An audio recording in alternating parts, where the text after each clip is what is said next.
LPU ప్లేస్మెంట్ల రికార్డులు సృష్టిస్తోంది. Final year student 2.5 కోట్ల ప్యాకేజ్ పొందుతున్నారు. 1700 మందికి పైగా ఎల్పియు స్టూడెంట్స్ 10 లక్షల నుంచి 2.5 కోట్ల ప్యాకేజెస్ పొందారు. విద్యా విప్లవం ప్రారంభమైంది లవ్లీ ప్రొఫెషనల్ యూనివర్సిటీలో. ఏపీలో రెడ్ బుక్ రాజ్యాంగం కొనసాగుతోంది. మాజీ మంత్రి అంబటి రాంబాబుపై పట్టాభిపురం పోలీసులు కేసు నమోదు చేశారు.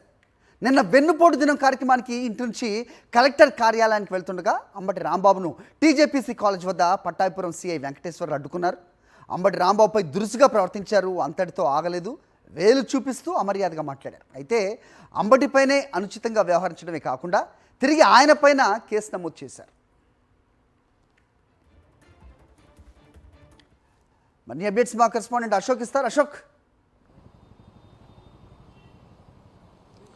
ఆంధ్రప్రదేశ్లో రెడ్ బుక్ రాజ్యాంగ పరిస్థితి పీక్ స్టేజ్కి చేరుకుంది. పూర్తిగా ఇవాళ అంబటి రాంబాబు, మాజీ మంత్రి అంబటి రాంబాబుపై పోలీసులు కేసు నమోదు చేశారు. ఈ కేసు నమోదు చేసిన నేపథ్యం ఏంటంటే, నిన్న వెన్నుపోటు దినం కార్యక్రమం వైఎస్ఆర్ కాంగ్రెస్ పార్టీ నిన్న నిర్వహించింది. అదే సమయంలో అంబటి రాంబాబు తన ఇంటి నుంచి ధర్నా చౌక్కి వస్తూ ఉన్నారు. ధర్నా చౌక్ నుంచి కలెక్టర్ దగ్గరికి వెళ్లి వినతి పత్రం అందించాలి, ఇది ప్రోగ్రాం.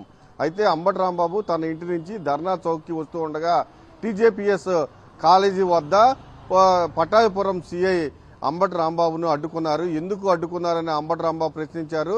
నా ఇష్టం నేను అడ్డుకుంటానంటూ అంబటి రాంబాబు, మాజీ మంత్రి అంబటి రాంబాబుతో సిఐ వెంకటేశ్వర్లు గొడవ పెట్టుకున్నారు. గొడవ పెట్టుకోవడమే కాదు, పోలీసులు క్రమశిక్షణకి మారుపేరుగా ఉండాలి, కానీ నిన్న ఆ వీడియో చూస్తే పూర్తిగా ఆవగిందంత క్రమశిక్షణ కూడా లేదని అర్థమవుతుంది. దానికి తోడుగా పోలీసులే రౌడీలుగా వ్యవహరించినట్టు కూడా పెద్ద ఎత్తున చర్చ జరుగుతుంది. అంబటి రాంబాబుపై అత్యంత దారుణంగా వేలు చూపిస్తూ దురుసుగా పట్టాభిపురం సిఐ వెంకటేశ్వర్లు వ్యవహరించారు. అనుచిత వ్యాఖ్యలు కూడా చేశారు.